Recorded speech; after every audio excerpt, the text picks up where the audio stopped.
Los últimos acontecimientos del 7 de octubre pasado, cuando el grupo terrorista Hamás invadió de forma por demás salvaje, despiadada, cruel y sanguinaria, matando a más de 1,200 personas, más de 250 jóvenes en un festival, ha despertado una especie de alerta mundial al ponerse al descubierto las verdaderas intenciones del Islam como religión, públicamente y como amenaza mundial.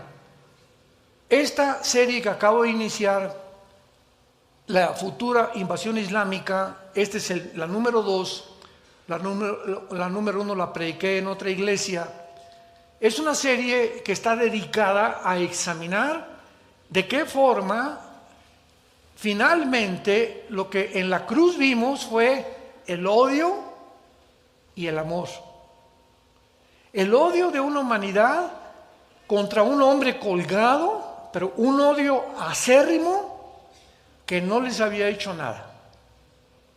Jesús nunca vendió marihuana, nunca fue traficante, nunca dijo groserías, nunca maldijo a nadie, nunca le robó a nadie, anduvo sanando, sacando demonios, orando con la gente, pasando tiempo con 12 grupos, y sin embargo en la cruz vemos un odio irracional, y al mismo tiempo en la cruz el amor de Dios, porque de tal manera amó Dios al mundo que nos dio a su Hijo unigénito. Y estos dos factores que vimos en la cruz los vamos a encontrar al final de la humanidad. Nos encontramos actualmente en un grupo que se llama el Islam. Vamos a analizarlo claramente durante todas estas conferencias, donde es un odio irracional contra los judíos. Desde 1948 que Israel regresó a su tierra, David Ben-Gurión, el primer ministro nombrado de Israel, mandó este recado a las naciones árabes: queremos vivir en paz, queremos estar con ustedes, no hay ningún problema. Y desde el 48 dijo el Islam: no queremos paz.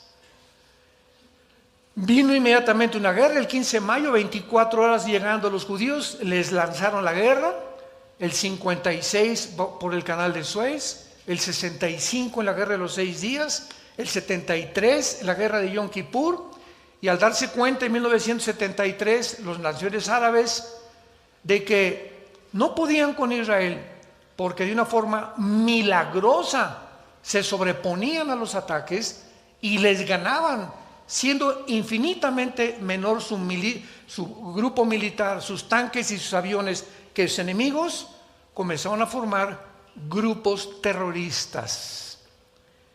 Y desde hace más de 75 años, todos los ataques terroristas, sin ninguna excepción en el mundo, han sido por el Islam, por musulmanes radicales que odian a la sociedad occidental, odian al cristianismo, odian los preceptos contenidos en este libro, en las Sagradas Escrituras, de ética, de moral, que a través del judaísmo Dios le entregó al mundo. Y Dios le dijo a Moisés en el monte Sinaí: Moisés, te entrego los 10 mandamientos, ustedes son un pueblo, no son mejor que nadie, no tengo yo preferidos, ni hago acepción de personas, los he escogido para que a través de ustedes envíen este mensaje a las naciones, los principios de conducta, de ética, de moral, para que todo el mundo sepa que hay un Dios que va a juzgar al mundo, y ustedes son los enviados, mis atalayas, con esa comisión. Además de eso, ese pueblo que Dios escogió sacó de entre ellos al que sería el Mesías, porque Jesucristo era judío. Entonces, todos estos principios y todas estas raíces nos explican la razón espiritual, porque políticamente hasta ahorita ningún politólogo, ninguna persona ha podido explicar ¿Por qué han sido los judíos el objeto del odio mundial desde hace más de 2000 años? ¿Por qué? ¿Por qué grupos como Madonna y los grupos de música rock y de Metallica y artistas de cine, el ataque siempre es contra la Biblia? ¿Por qué agarran la Biblia y la arrancan y le escupen y le echan sangre enfrente? Madonna se revuelca en el suelo ensangrentada diciendo que Jesús, quién sabe, que está teniendo relaciones con él. ¿Por qué no con Mahoma? ¿Por qué no con Mahatma Gandhi? ¿Por qué no con Zoroastro? ¿Por qué no con ningún otro líder que ha existido religioso? Siempre, siempre el objetivo es el cristianismo. Siempre, siempre, siempre. ¿Por qué en Estados Unidos, cuando alguien quiere decir o exclamar alguna frase, por qué siempre dicen Jesus Christ? Véanlo en todas las películas. En Francia, en Inglaterra, siempre es Jesus Christ. Es como también siempre nos preguntamos, ¿por qué cuando insultamos a alguien, no insultamos a la persona, insultamos a su mamá? Las famosas mentadas. ¿Qué culpa tiene la mamá? ¿Qué culpa tiene la mamá para decirle tal, verdad? ¿Por qué? Porque es el objeto de donde tú veniste y donde yo llegué, las mujeres. Hay un odio contra las mujeres. Y lo vemos en todas las maldiciones, en el mundo entero, es contra las mamás. Qué cosa tan irracional, ¿verdad? Todo esto tiene que tener una causa y una explicación. Y en la Biblia lo podemos entender. Durante bastante tiempo el Islam ha argumentado mundialmente, pero de manera engañosa, que los palestinos anhelan una patria, un estado dentro del Estado de Israel, y que Israel los ha oprimido por muchos años. Y hace una semana el colmo de los colmos llegó hasta arriba, cuando el país de Sudáfrica, que no es coincidencia, el presidente de Sudáfrica es íntimo amigo del líder de Hamas. Son compadres. Entonces, esa nación de Sudáfrica demandan ante la Corte Internacional de Justicia en La Haya, en Europa, a Israel por genocidio. La Corte Internacional de Justicia fue formada después de la Segunda Guerra Mundial y son de 15 a 17 jueces de todas partes del mundo. Pues las leyes del genocidio dicen claramente lo siguiente: para que sea genocidio o para que alguien sea culpable de genocidio, de acuerdo a la estipulación de las leyes internacionales de la guerra, tiene que haber la intención previa de liquidar, exterminar algún grupo racial, algún grupo religioso o por fines políticos. Entonces, se le acusa a Israel al entrar a Gaza de genocidio, cuando la intención de ellos jamás ha sido exterminar al pueblo palestino. Entraron y lo anunciaron al mundo: vamos a vengar y a encontrar a esos animales que le sacaron los ojos a los bebés enfrente de los papás, que quemaron vivos a las mamás enfrente de los papás, que incendiaron, que mataron a más de 200 jóvenes, que se llevaron de rehenes a niños de 8 meses, ancianos de 80 años. Esos animales tenemos que, toda nación tiene el deber de defenderse y de impedir que vuelva a suceder. Esa es la ley y la responsabilidad de cualquier gobierno. Entonces fueron por ellos y anunciaron antes de entrar a Gaza, 2 meses, casi meses, vamos, con periódicos que mandaron por todos y panfletos que los helicópteros derrabaron por todo Gaza: por favor, sálganse y vayan hacia el sur, hacia el norte, hacia Egipto, para que puedan escapar. Ahí Egipto les va a proveer un lugar para el asilo. No queremos matar civiles. Nunca hubo la intención de matar, pero cuando entró el grupo de Hamas a Israel, ellos iban con la intención de no dejar a nadie vivo. No solamente eso, de torturarlos. Niños de 8 meses llegaban con un desatornillador y enfrente de sus papás le sacaron con el desatornillador los ojos a los bebés. Mientras los papás estaban amarrados y los obligaron a presenciar cómo torturaban a los bebés enfrente de ellos. Ni en el Holocausto ni los nazis se ha visto cosa semejante. Nunca en la historia se ha visto tanta crueldad, tanto odio. Eso es genocidio. Y todavía de cínicos. Ahora no somos las víctimas, los acusamos, gracias a Dios. Para no ser el cuento largo, todos ustedes lo saben, la Corte Internacional de Justicia dictaminó antier que no fue genocidio, que no podía llenar las características del genocidio. Le dieron algunas advertencias a Israel, que esto anduviera con más cuidado, etcétera, etcétera. Pero en todas las guerras y revoluciones de la historia ha habido víctimas de civiles. Pero lo han usado, vuelvo a repetir, para inspirar ahora ellos compasión y victimizarse ante el mundo entero. Y lo que tú oyes, lo oíste de los periódicos, lo oíste por acá. Hace poco hicieron una entrevista a todas las manifestaciones que hubo en Francia, en Alemania, y ves, no, desde el río hasta el mar, libertad a los palestinos. Y se acercan los reporteros. Oye, ¿tú sabes qué pasó en Palestina en Gaza el 2005? No sé. ¿Y tú sabes que no existe el país de Palestina ni tampoco el nombre palestino? No sé. Entonces, ¿contra quién protestas, cabeza de aguacate? No sé. Oiga, ¿y usted por qué vota por ese candidato? Pues porque está a favor de los pobres. ¿Y no has visto todo lo que ha hecho? No sé, pero me dieron una cachucha y un guante y una bolsa de lonche para que votara por él. Este es el mundo que vivimos, un mundo manipulado. Siempre que vas a una manifestación, pregúntales a los que, oye, ¿contra qué estás manifestando? No, chepo. Pues me invitaron a que formara aquí, ¿verdad? Hay un líder, etcétera, etcétera, e igual. ¿Y tú sabes qué hicieron los judíos? O sea, ¿tú tienes odio a los judíos? Pues sí, ¿por qué? Porque son judíos. Jesús, María y el burrito que los acompaña. Vivimos un mundo, abre los ojos, vivimos un mundo irracional. Un mundo de psicópatas, un mundo de locos verdaderamente. Sin embargo, todas estas mentiras, ¿verdad?, han sido aceptadas como verdaderas por millones de personas desinformadas de la verdadera realidad.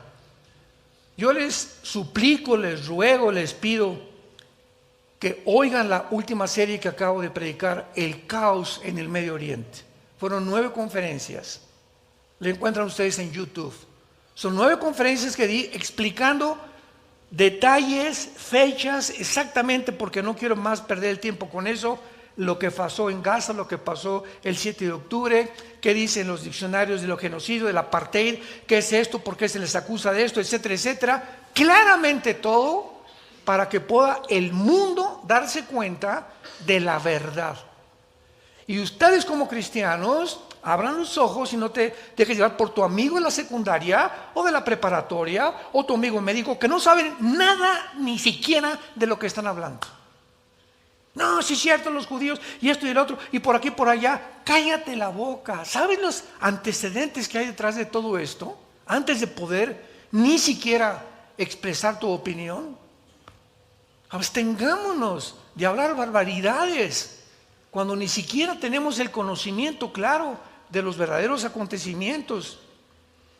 ¿De dónde viene realmente toda esta mala información que continúa engañando a millones de personas en el mundo de los medios masivos de comunicación? ¿De dónde tuviste esto?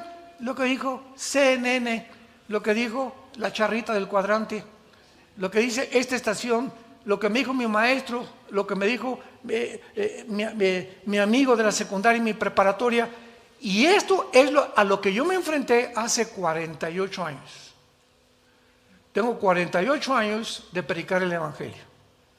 Yo antes de predicar el Evangelio era ateo en mi juventud, pertenecía al Partido Comunista Mexicano, convencido totalmente de la dialéctica materialista hegeliana, de la dialéctica de Marx, etcétera, etcétera. Cuando por primera vez me confrontó un cristiano y me dice, ¿tú sabes realmente quién era el Che Guevara que tienes arriba de tu cuarto? ¿Tú sabes realmente que ninguna revolución armada mediante el comunismo puede funcionar? Porque Lenin dijo que la única forma en que el comunismo avanzara es a través de la eliminación de más de la tercera parte de cualquier población y de matarlos de hambre, e impedir que estudiaran. ¿Tú sabes todo eso? No, le dije, pues no. Le dije, entonces, ¿por qué estás aquí? ¿Por qué te proclamas comunista? ¿Qué no sabes que las bases del comunismo es número uno, el ateísmo, el humanismo y el darwinianismo? Así que tú tienes que, para ser comunista, tú tienes en primer lugar negar que existe Dios. Número dos, tienes que creer que el hombre es el único capaz de solucionar los problemas que existen actualmente. Y número tres, no puedes creer en la resurrección, ni en la Biblia, ni en Jesucristo, ni que hay vida después de la vida. Que al morir te vas al polvo y como un animal, como un insecto, ahí quedas y no se acabó, y se acabó todo. Yo te pregunto, me dijo una vez un maestro que me confrontó y me comenzó a cuestionar, y comencé yo a cuestionarme también. ¿Tú crees que vas a acabar y no hay ningún infierno ni nada? Pues vamos a portarnos mal, dijo. ¿Para qué le soy fiel a mi esposa? ¿Para qué soy decente? ¿Para qué soy honesto? Si el que no tranza no avanza, el que no se vende no puede progresar en esta vida. Pues entonces vamos, ¿para qué nos cuidamos y para qué vamos a portarnos como los animales? Y todo eso me hizo reflexionar. Hasta que mi hermano Alejandro llegó y me presentó el Evangelio. Comencé a leer el Evangelio de Juan. Caí de rodillas llorando y le pedí perdón a Dios de las estupideces que me habían enseñado y que nunca me había yo detenido, honesta y sinceramente, a poder cuestionarlas ni a preguntarme por mi orgullo intelectual, porque me creía muy orgulloso, muy intelectual.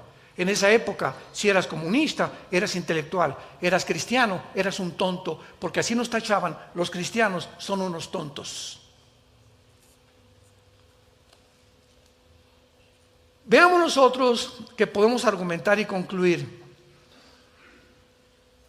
que así como en las generaciones anteriores fueron engañadas, todas las generaciones han sido engañadas con diferentes ideologías. Por ejemplo, el siglo XX pasado fue engañado principalmente con el ateísmo y con el comunismo. Nunca en la historia, señores maestros que nos acompañan y que nos escuchan, historiadores, paleontólogos y antropólogos que nos escuchan, nunca en la historia ha habido un siglo con tantos ateos como el siglo pasado. Jean-Paul Sartre, Bertrand Russell, Sam Harris, Richard Hawkins, todos invadieron las universidades de Harvard, de Yale, de Oxford, aquí en México, la UNAM, el Politécnico. Todo el siglo pasado era un ateísmo impresionante que entró como un veneno a la sociedad. Y fue precisamente en los 70s del año pasado cuando nosotros nos convertimos y comenzamos yo comencé a investigar, ¿verdad?, realmente las filosofías, y comenzamos a hacer desayunos desafiando la intelectualidad del comunismo, del humanismo, del darwinianismo, en desayunos en el Hotel María Isabel Sheraton. Y de repente los desayunos eran la filosofía del comunismo, se llenaba el desayuno. La verdad de la psicología y el darwinianismo en comparación con la Biblia, se nos llenaban los desayunos. Y comenzamos a retar a los maestros, a los historiadores, a los físicos, matemáticos, a científicos en la Biblia, que estaban absortos. Oye, es que yo nunca supe que esto estaba en la Biblia. ¡Qué barbaridad! Aquí está de veras. Oye, increíble. Comenzamos a propagar una información de la que no estaba el mundo, hablo de México, consciente. ¿Cómo es posible que la Biblia tenga más evidencias científicas, genéticas, biológicas, antropológicas, paleontológicas, de que venimos de una pareja a de que venimos de una amiba? ¿Cómo es posible que haya más evidencias de la existencia de Dios que negar la existencia de Dios? Y causamos, ¿verdad?, en los 70s, 80s una revolución en México. Y seguimos estudiando y seguimos demostrando claramente, porque la ignorancia de las Sagradas Escrituras viene de ¿dónde? que dice, es un libro, tiene muchos errores. Ven para aquí, para acá, cabeza de cacahuate. A ver, ¿ya la leíste? Sí. A ver, ¿qué dice Eclesiastés? ¿Qué dice? ¿Ya leíste los Salmos? Ya leí toda la Biblia. ¿De veras? ¿Qué dice el Apocalipsis? ¿Qué sabes de profecías? ¿De dónde sacas que tiene muchos errores? Me lo dijo mi maestro. Me lo dijo mi papá. Y tú no has podido responsablemente investigar lo que tú escuchas. ¿Has podido corroborar? ¿Te has enfrentado a decir, ¿será cierto lo que me está llegando a mis oídos? Ven a la palabra, dice el Señor, acércate a mí y me buscarás con todo tu corazón y me vas a encontrar. Pero así está el mundo, repito, tus amigos, tus familiares. Es una desinformación impresionante. Y finalmente llegamos al siglo XXI y podemos claramente darnos cuenta que así como las generaciones anteriores fueron engañadas por el nazismo, 1931 comenzó a propagarse dentro de Alemania, en las universidades, en los intelectuales, en el ejército, en la política, una ideología que comenzó a convencer a los alemanes, habiendo perdido la Primera Guerra Mundial, que ellos podían realmente levantarse y a través de la política y de un sistema nuevo, la política, el nacionalismo alemán, podían emprender el resurgimiento del Tercer Reich. E inundó todas las universidades, los centros, los hospitales, etcétera, etcétera. Y cuando acabó la guerra, 1945, descubrieron que ese veneno que entró y esa ideología que entró se llamaba el nazismo, que se propagó popularmente y Hitler salía y gritaba y no se daban cuenta detrás de lo que se encontraba el nazismo, un odio no solamente a los judíos, sino también la ambición de conquistar el mundo e envenenar el mundo con el nazismo. Y así como los nazis y los comunistas en el siglo XX, nuestra generación va a enfrentarse al Islam. ¿Qué estoy diciendo? En la Biblia, cuando Jesucristo regrese en la segunda venida, las naciones, la Biblia lo dice, las naciones a quienes Jesucristo va a juzgar van a ser el 90% naciones islámicas, de descendencia y de ascendencia islámica principalmente. En otras palabras, lo estamos ya comenzando a ver, lo acabamos de mencionar hace algunos minutos, la mayor parte de los ataques terroristas desde hace 50 años han tenido su origen en el Islam radical.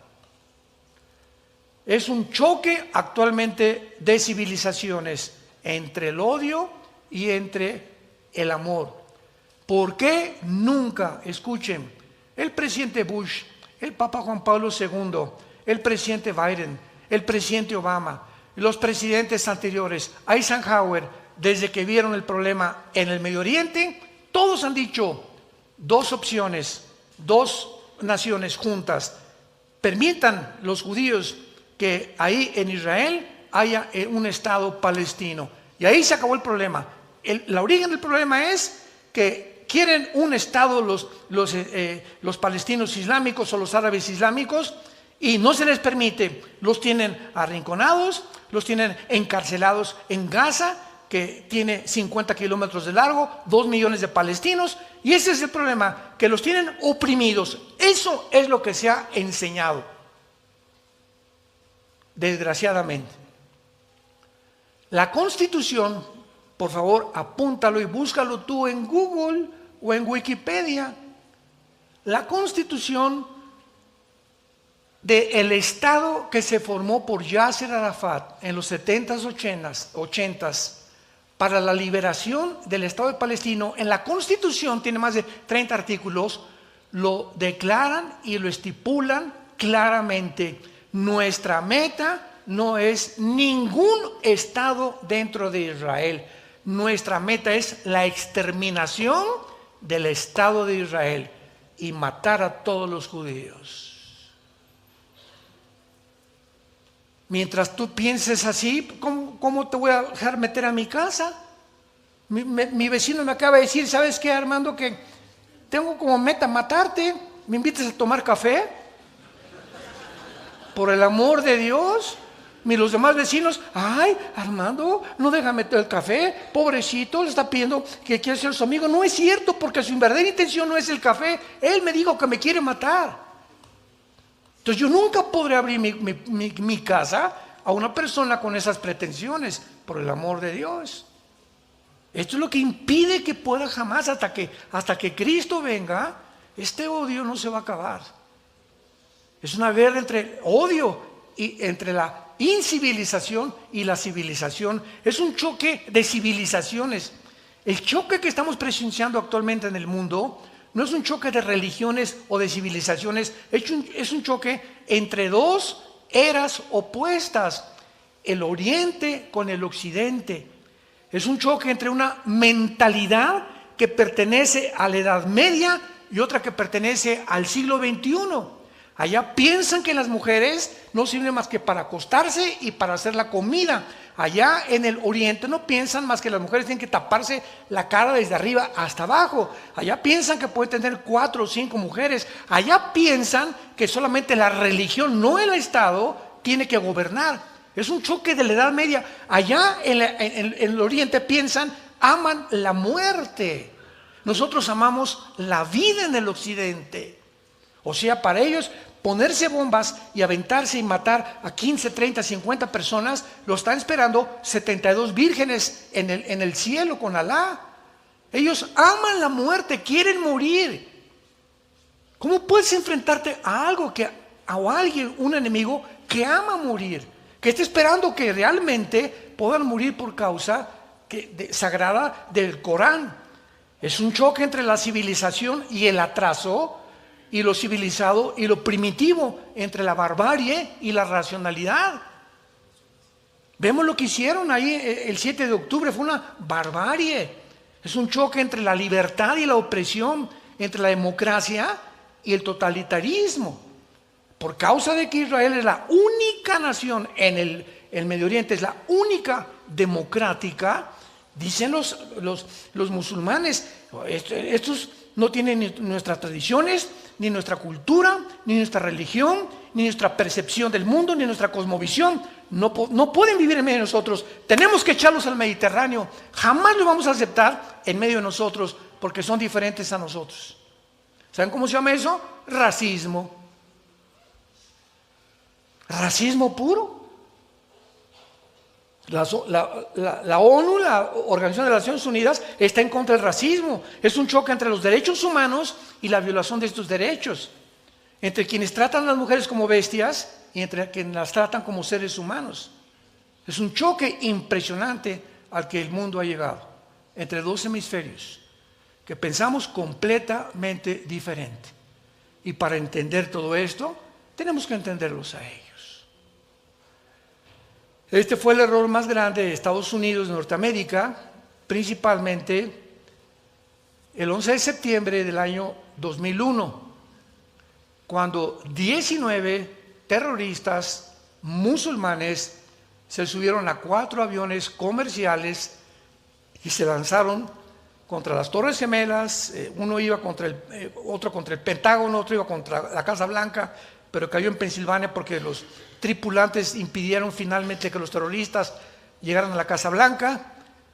Y desde ese tiempo el presidente Bush ideó algo, George Bush hijo, y dijo, ya nos dimos cuenta que el Islam nos odia, que van a hacer lo imposible por acabar con la cultura occidental. Y ahora pues vamos a declarar la guerra al terrorismo y vamos a tratar de convertirlos a nuestras democracias y a nuestra cultura. Un error gravísimo. Nunca estas naciones, ¿verdad?, monárquicas que son gobernadas casi siempre por reyes y por dictadores, nunca van a pensar como nosotros.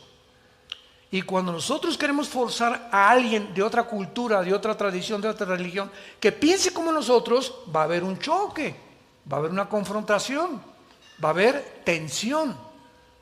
Y desde principios de este siglo, esta tensión ha ido en aumento, en aumento, en aumento, hasta que vamos a llegar a una tercera guerra mundial entre el Islam y el Occidente. La guerra del Armagedón es lo que es: las naciones musulmanas, las naciones islámicas en contra de las naciones occidentales. Fueron los musulmanes, pues, los que comenzaron el choque de civilizaciones cuando dividieron a la gente en musulmanes y los que no son, porque el Corán, el libro sagrado del Islam, dice así: el que no sea musulmán, mátenlo. O se convierten y se les llama infieles. Infieles son judíos y cristianos. La ley que ellos tienen es la ley Sharia. Y en esta ley claramente lo estipulan los sutras. En lugar de versículos como tenemos en la Biblia, el Corán tiene sutras. Y en los sutras lo establece claramente. Entonces, cuando están una civilización como ellos, una ideología como ellos, que ama la muerte, que tienen un odio que es indescriptible en contra de todos los occidentales, principalmente judíos y cristianos, no se puede traer la paz.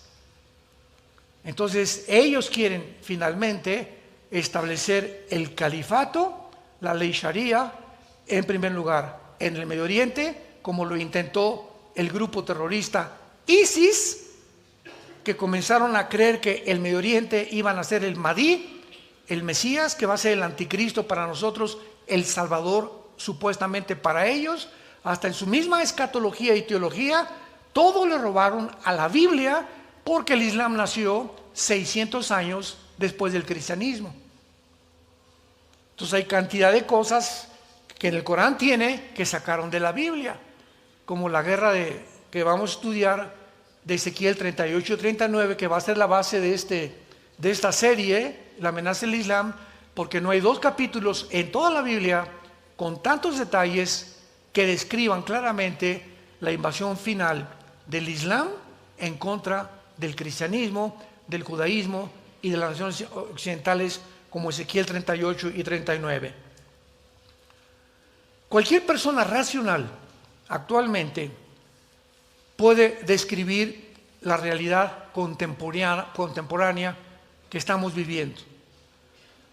O sea, el régimen genocida islámico en Sudán, por ejemplo, el amplio apoyo teológico y emocional musulmán para el asesinato de un musulmán que se convierte. Si un musulmán se convierte, lo matan. O ya no regresa jamás a la familia.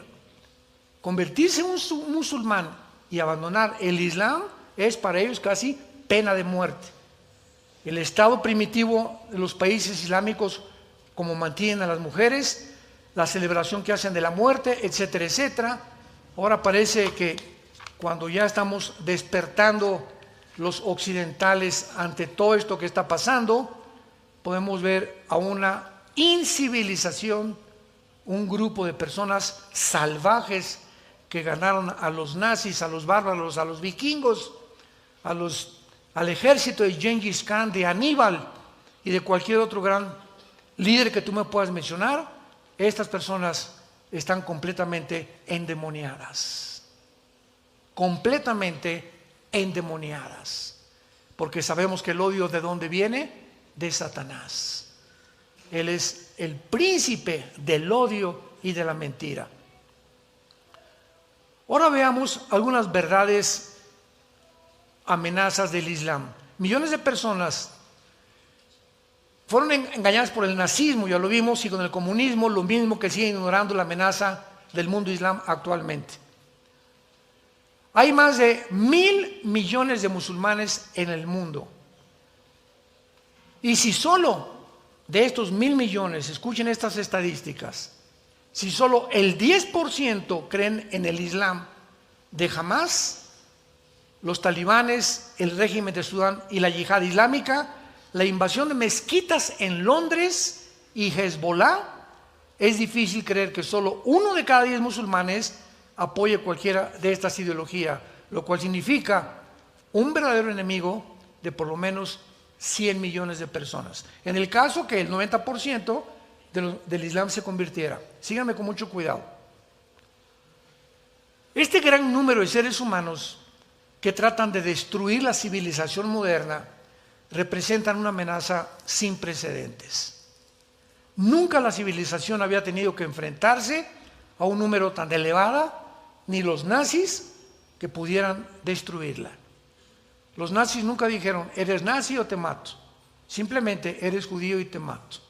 Pero ellos querían conquistar Polonia, Francia, Inglaterra, etcétera, etcétera, pero no imponer la religión, sino el nazismo como una ideología. Por ejemplo, ¿cuál sería entonces la amenaza para los Estados Unidos como nación?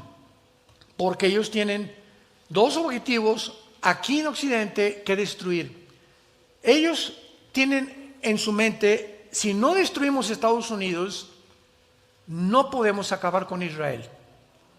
Porque hasta este momento Estados Unidos ha ayudado a Israel.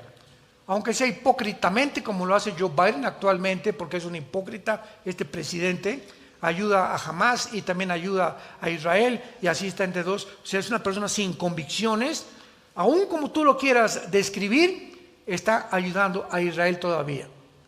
Entonces, para ellos, el Medio Oriente no puede existir hasta que Israel desaparezca. Además, ellos saben que el petróleo es el factor común denominador que va a determinar la finalidad de la humanidad, porque el que controla el petróleo, ahorita Rusia controla el 65% del gas que llega a Europa. Por eso Putin amenazó, ¿verdad? Le cierro la llave a Europa y no me la hagan de tos. Me pueden cancelar mis cuentas SWIFT y mis transferencias internacionales de dinero, y me pueden quitar los bancos, pero yo tengo el gas. Y eso fue el error más grande que cometió el presidente de Estados Unidos al sugerirle a la Unión Europea que los castigara económicamente como sanciones por haber invadido Ucrania, que nunca funcionó ese problema, ese plan. Tomemos un número y un porcentaje para estimación. Por ejemplo, en Estados Unidos hay 4 millones de musulmanes. 4 millones de musulmanes. No veo que nadie tome nota, pero pues es que eres muy inteligente. Y a menudo se nos dice, ¿verdad?, que casi todos los ciudadanos respetan la ley en Estados Unidos. Asumamos que este porcentaje es incluso tan alto como un 99%, lo cual dejaría el 1% que se dedicaran a la yihad. Cuando hablamos de yihad, Y-I-H-A-D, significa guerra santa, que es el término que usa el Islam para poder avanzar. Si no hay yihad, si no hay muerte, si no hay guerra, si no hay revoluciones, golpes terroristas, no podemos avanzar el Islam. Esto podría representar una verdadera amenaza para Estados Unidos. Vamos a multiplicar el 1% por 4 millones y vamos a obtener 40,000 musulmanes que el FBI tendría que monitorear. Fíjense nada más la cantidad. Incluso si usamos un porcentaje de una décima parte del 1%, tendremos más de 4,000 terroristas potenciales ahorita en enero del año 2023 en Estados Unidos. Así, bajita la mano ahorita hay 4,000 personas en Estados Unidos, 4,000 terroristas que están buscando la manera en cualquier parte y en cualquier oportunidad que se les presente de poder desbancar, atacar edificios de gobiernos o escuelas, pero de alguna manera debilitar política y económicamente a Estados Unidos. Ahora veamos cómo crece tan importante y tan interesante el Islam en Europa. ¿Se acuerdan ustedes la guerra civil en Siria? Bueno, pues huyeron millares de iraquíes y de sirios que entraron por Grecia e Italia a Europa. Esto fue hace como 10, 15 años más o menos. Millones de migrantes, que es lo que está pasando ahorita en la frontera con México, Estados Unidos. Más adelante a ver si podemos mencionar el problema gravísimo que está ahorita México con Estados Unidos y el potencial que hay ahorita en Estados Unidos de una guerra civil interna. Porque 25 estados están apoyando a Texas en contra de las leyes de migración del presidente Biden, ahorita, el día de hoy. Entonces, supongamos esto, ¿verdad? Que crece la población islámica. Entonces entraron los musulmanes a España, entraron a Francia, Alemania. Ahorita Londres es una ciudad musulmana. Londres. El presidente municipal de Londres es musulmán. Y hay más mezquitas en Inglaterra que entre los británicos que iglesias católicas y cristianas. Para que vean de qué forma está avanzando. Hace 3 o 4 años yo mencioné en una conferencia, Europa en menos de 5 años es un continente musulmán. ¿Por qué? Porque los europeos ya no se multiplican, ya no quieren tener hijos. Los europeos es una población de personas de la tercera y de la cuarta edad. Y ya no quieren tener hijos. Y por cada europeo que nace, nacen 7 musulmanes. Las musulmanas se multiplican como conejas. Ante esta ¿verdad? Medida demográfica que estamos viendo en nuestros ojos, pues cada europeo que nace, 7 musulmanes, cada europeo, 7 musulmanes están poblando completamente el continente europeo. Por ejemplo, vean estas estadísticas tan importantes. Cuando veamos el porcentaje, cuando en un país la población musulmana es del 5% nada más, comienza a ejercer su influencia a presionar con la ley Sharia. Así es como comienzan. Cuando solamente en México hay, vamos a poner en México, 5% de musulmanes.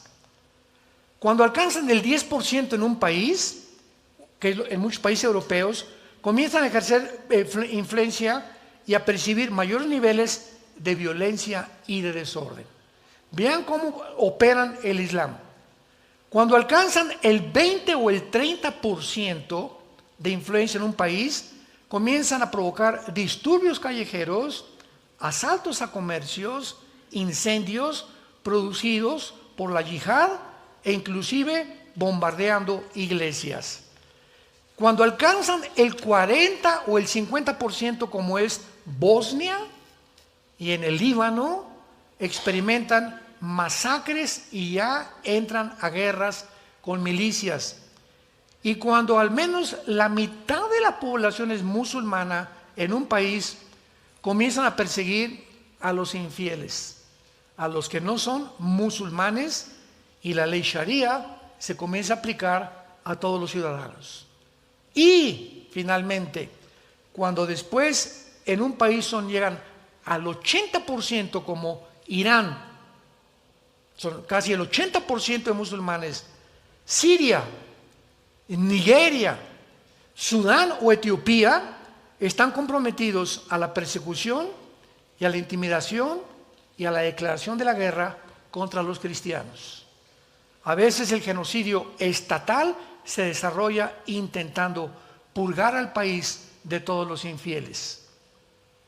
Esta segunda parte de esta serie he tenido la intención simplemente de describirles a ustedes el panorama que está el mundo enfrentando. Un panorama, repito, que muy poca gente está informado. Tú todavía sigues con el Calimán, con tus telenovelas, por aquí, jajaja, jijijo, con las drogas, quiero hacer dinero, y esto y el otro, con adulterios, acostándote con tu novio, con tu novia, viniendo a la iglesia de una forma hipócrita, nunca leyendo la Biblia, nunca trayendo la Biblia a la iglesia, vives un cristianismo que dices que eres cristiano, desde que te convertiste a nadie le has hablado de Cristo, no has dado testimonio de Jesús, no tienes una pasión por la verdad ni por la santidad, y sabes una cosa, ya basta. Tú no puedes seguir así. Si tú no abres los ojos ante todo esto que Dios nos está mostrando en la Biblia para prepararnos y entender el mundo, sin la Biblia el mundo no se puede entender. Politólogos, antropólogos, paleontólogos, arqueólogos, políticos van a tratar de escribir su percepción sin entender la dimensión espiritual que rodea el mundo y que es la que está causando todo lo que estamos viendo en el mundo. Y si no llegamos a la Biblia, viviremos sin luz.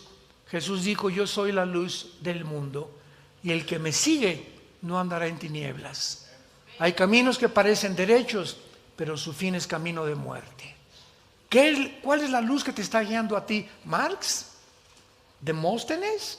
¿Sócrates? ¿Octavio Paz? ¿Walter Mercado? ¿Mahatma Gandhi? Dime, ¿quién es decimos en México, dime quién es tu gallito Giro? ¿Quién es la persona que más admiras como líder? ¿Alejandro el Magno? ¿Algún presidente? Dímelo. ¿Cuál es tu libro favorito? Muéstrame el libro La náusea o El muro de Jean-Paul Sartre, El origen de las especies de Carlos Darwin. Mencióname el volumen de literatura que tú quieras mencionar, compáralo con la Biblia. A ver si tiene la información que este libro te da. Y cualquiera que sea tu líder, compáralo con Jesucristo. Y podremos darnos cuenta que Él es el camino, Él es la verdad y Él es la vida. Oremos.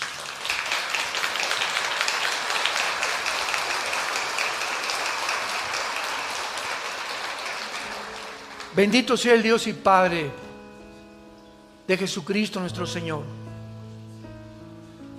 que nos hizo renacer para una esperanza viva desde que oímos y recibimos la gracia de Dios en verdad. A causa de la esperanza que está guardada y reservada para nosotros en los cielos, y de la cual hemos oído mediante la predicación del Evangelio verdadero de la gracia del Hijo de Dios, el Señor Jesucristo, que fue crucificado, enterrado y resucitado a los 3 días, y que ha bajado al mundo hace 2000 años para decirnos: y este es el testimonio, que Dios nos ha dado la vida eterna. El que tiene a su Hijo tiene la vida. El que no tiene a su Hijo, aunque tenga una religión, no tiene la vida. Y tú en esta mañana necesitas tener la seguridad de la vida eterna. ¿Qué puedo hacer?, me preguntarás, para asegurarme esta.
Para hoy regresar a mi casa en este día, y el día que me sorprenda la muerte, no me importa en qué circunstancias, morir en paz, porque he hecho la paz por medio de lo que Cristo hizo en mi lugar en esa cruz.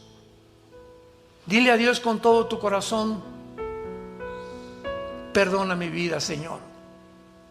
Ya estoy cansado de la vida tan vana, tan hueca, sin propósito ni sentido que he vivido. Creo que en esa cruz abriste tus manos y pagaste con tu sangre preciosa por mis pecados. En este instante te pido que entres a mi corazón. Te recibo, Señor Jesús. Entra como mi Salvador y mi Señor. Dame esa paz que necesito, ese perdón de pecados. Libérame de esta conciencia culpable que me atormenta, de mi vida pasada, con la información que me has dado, que mis pecados los has perdonado y que ahora soy una nueva criatura delante de ti. Te doy las gracias por tan grande y maravillosa salvación. En el nombre de Jesús. Amén. Gracias a Dios por esta palabra, ¿verdad? Los cielos y la tierra pasarán. Todo está derrumbándose a nuestro alrededor. Sistemas políticos, filosofías, todo. Mas haríamos bien en estar atentos a esta palabra como una antorcha que alumbra en medio de tantas tinieblas. Ninguna obra literaria, ningún líder, ningún hombre podrá alumbrar tus ojos ni mis ojos para saber la verdad y sobre todo la vida eterna.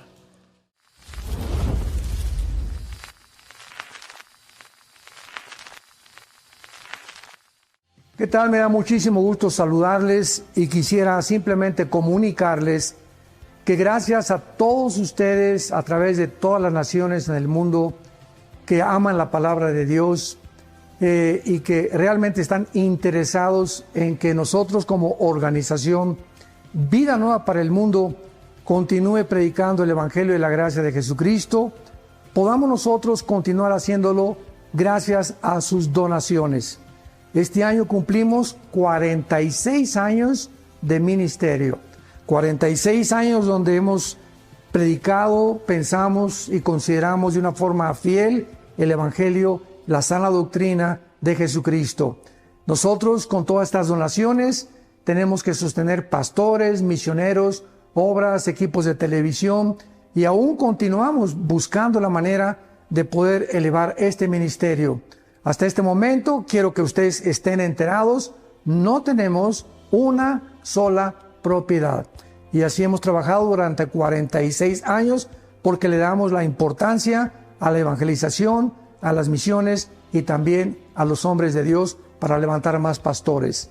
Le damos las gracias, que pueda Dios con su gracia tocar sus corazones y que puedan ustedes invertir en un terreno donde es fructífero, porque creemos que hemos producido bastante buen fruto para la gloria de Dios.